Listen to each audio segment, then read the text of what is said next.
Hello dears, എല്ലാവർക്കും പുതിയൊരു വീഡിയോയിലേക്ക് സ്വാഗതം. അപ്പോൾ ഞാനിന്ന് വന്നിട്ടുള്ളത് കുറച്ച് നല്ല നല്ല ടിപ്സുകളൊക്കെ കളക്ട് ചെയ്തുകൊണ്ടാണ്. വളരെ കുഞ്ഞു കുഞ്ഞു ടിപ്സാണ്. പക്ഷേങ്കിൽ അത് നിങ്ങൾക്ക് ഏറെ ഉപകാരപ്പെടുന്നതും ആയിരിക്കും കേട്ടോ. അപ്പോൾ എല്ലാവരും വീഡിയോ ഒന്ന് സ്കിപ്പ് ചെയ്യാതെ കാണാൻ ശ്രമിക്കുക. ഇഷ്ടമായിട്ടുണ്ടെങ്കിൽ തീർച്ചയായിട്ടും ലൈക്കും കൂടി ചെയ്യണേ. നമുക്ക് നേരെ വീഡിയോയിലേക്ക് പോകാം.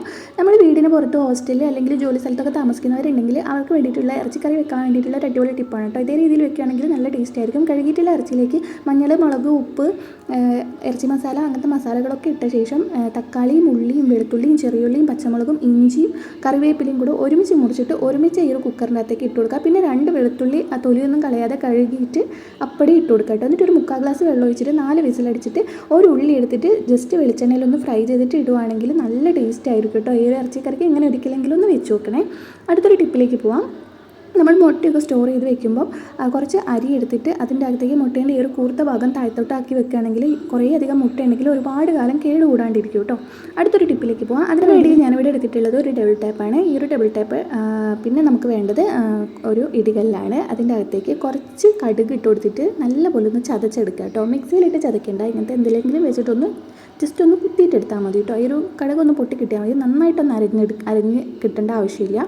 ഇതേപോലെ ഒന്ന് ജസ്റ്റ് ഒന്ന് ഇതേപോലെ ഒന്ന് അരച്ചെടുക്കാം. അപ്പോൾ ഇതാ ഞാനിവിടെ ചതച്ചെടുത്തിട്ടുണ്ട്. അതിനുശേഷം നമ്മൾ സെലോ ടേപ്പ് ഡബിൾ ടേപ്പ് എടുത്തിട്ട് അതിൻ്റെ ഈ ഒരു പശയുള്ള ഭാഗത്തേക്ക് ഈ ഒരു കടുകൊന്ന് വിതറി കൊടുക്കുക കേട്ടോ. സ്പൂൺ വെച്ചിട്ട് തന്നെ ഈ ഒരു ഭാഗത്തേക്കൊന്ന് ഇട്ട് കൊടുത്താൽ മതി. നിലത്തേക്കൊന്നും തൂവിപ്പോവില്ല, അവിടെ പറ്റി പിടിച്ചങ്ങ് കിടന്നോളൂ കേട്ടോ. ഇതേ രീതിക്കൊന്ന് ഇതിൻ്റെ മുകളിലേക്കായിട്ട് ആക്കി കൊടുക്കുക.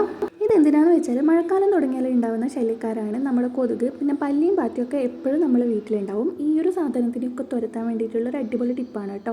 അതേപോലെ തന്നെ നമ്മളെ വീട്ടിൽ ഈർപ്പം തട്ടിയിട്ട് മഴയൊക്കെ പെയ്തതിനെ കൊണ്ട് തന്നെ വീട് മുഴുവൻ നനഞ്ഞ തുണി അതും ഇതൊക്കെ ഉണ്ടാവുമല്ലോ. ഈ ഒരു ഈർപ്പത്തിൻ്റെ കുടുങ്ങിക്കിടക്കുന്ന മണമൊക്കെ ഒഴിവാക്കാൻ വേണ്ടിയിട്ട് ഈ ഒരു കടുക് ഏറെ സഹായിക്കും കേട്ടോ. നമ്മുടെ വീട്ടിൽ എവിടെയൊക്കെയാണോ പല്ലി വരുന്നത് ആ സ്ഥലങ്ങളൊക്കെ നമുക്കറിയാൻ പറ്റുമല്ലോ. ഈ ഒരു സ്ഥലത്തൊക്കെ ഈ ഒരു സാധനം മാത്രം ഒന്ന് ഒട്ടിച്ച് വെച്ച് കൊടുത്താൽ മതി.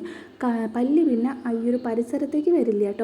അതേപോലെ തന്നെയാണ് പാറ്റയും. ചില സ്ഥലത്ത് കൂറ എന്നൊക്കെ പറയും, എൻ്റെ നാട്ടിലൊക്കെ കൂറ എന്നാണ് പറയുക. ഈ ഒരു കൂറയും പാറ്റയും ഒന്നും ഈ പരിസരത്തേക്ക് പോലും വരില്ല കേട്ടോ. ഈ ഒരു കടുക് ഇങ്ങനെ വെച്ച് ചെയ്ത് കൊടുക്കുകയാണെങ്കിൽ, കടുക് കുഞ്ഞു സാധനമാണെങ്കിലും അതിൻ്റെ എഫക്റ്റ് ഭയങ്കരം തന്നെയാണ് കേട്ടോ.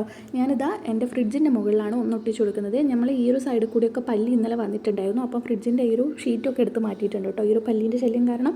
അപ്പോൾ ഞാനത് അവിടെ ഒട്ടിച്ച് കൊടുത്തിട്ടുണ്ട്. പിന്നെ ഒന്ന് ഞാൻ ഒട്ടിച്ച് കൊടുക്കുന്നത് സ്റ്റോർ റൂമിൻ്റെ സൈഡിലാണ് കേട്ടോ.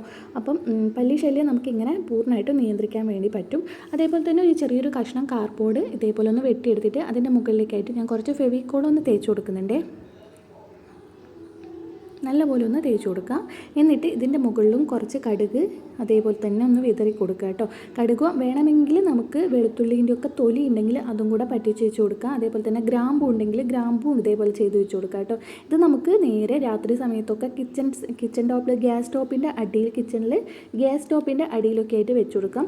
അവിടെയൊക്കെയാണ് മെയിനായിട്ട് പാറ്റശല്യം ഉണ്ടാവുക കേട്ടോ. എൻ്റെ വീട്ടിൽ അവിടെയൊക്കെയാണ് മെയിനായിട്ട് പാറ്റശല്യം ഉണ്ടാവാറ്.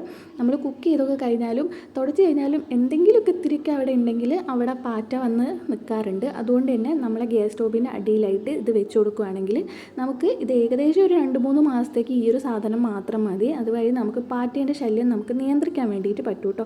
പാറ്റയുള്ള വീട്ടിലാണ് മെയിനായിട്ടും ഈ ഒരു പല്ലീൻ്റെ ശല്യവും കൂടെ കാണുക.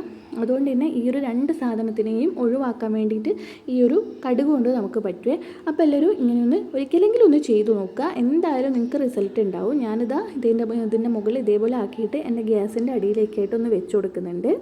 അപ്പോൾ ഒന്ന് ട്രൈ ചെയ്ത് നോക്കുക കേട്ടോ. അപ്പോൾ ഇന്നത്തെ വീഡിയോ ഇത്രയേ ഉള്ളൂ. എല്ലാവർക്കും വീഡിയോ ഇഷ്ടമായി എന്ന് വിചാരിക്കുന്നു. ഇഷ്ടമായിട്ടുണ്ടെങ്കിൽ വീഡിയോ തീർച്ചയായിട്ടും ലൈക്ക് ചെയ്യണം. അതേപോലെ തന്നെ സബ്സ്ക്രൈബ് ചെയ്യാണ്ട് ആരെങ്കിലും കാണുന്നുണ്ടെങ്കിൽ എൻ്റെ ചാനൽ ഒന്ന് സബ്സ്ക്രൈബും കൂടെ ചെയ്തേക്കണേ. താങ്ക്